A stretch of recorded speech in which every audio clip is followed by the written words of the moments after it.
American തിരഞ്ഞെടുപ്പിൽ ഡെമോക്രാറ്റുകൾക്ക് ആശ്വാസം നൽകുന്ന വാർത്തയാണ് വരുന്നത്.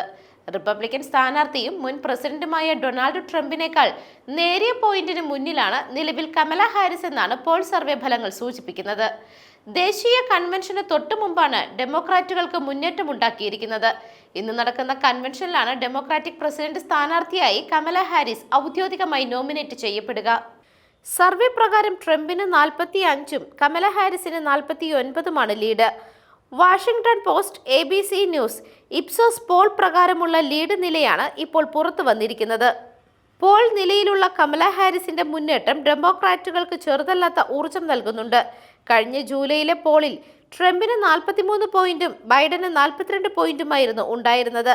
പ്രവചനാതീതമായ Michigan, Pennsylvania, Wisconsin, North Carolina, Georgia, Arizona, Nevada എന്നീ സ്റ്റേറ്റുകളാകും പ്രസിഡന്റിനെ തീരുമാനിക്കുന്നതിൽ നിർണായകമായി മാറുക. ബൈഡൻ മത്സരത്തിൽ നിന്ന് പിന്മാറിയതിനെ തുടർന്ന് വൈകിയാണ് കമല ഹാരിസ് പ്രസിഡന്റ് സ്ഥാനാർത്ഥിയായി മത്സര രംഗത്തേക്ക് എത്തിച്ചേർന്നത്. ഈ സ്റ്റേറ്റുകളിലെല്ലാം കമല ഹാരിസ് പിന്തുണ നേടിയതായിട്ടാണ് പുറത്തുവരുന്ന റിപ്പോർട്ടുകൾ സൂചിപ്പിക്കുന്നത്. കൺവെൻഷനിലും തുടർന്നുള്ള സംവാദത്തിലും കമല ഹാരിസിന് ലീഡ് നിലനിർത്താനായാൽ പ്രസിഡന്റ് സ്ഥാനം നിലനിർത്താനാകുമെന്നാണ് ഡെമോക്രാറ്റുകളുടെ കണക്കുകൂട്ടൽ.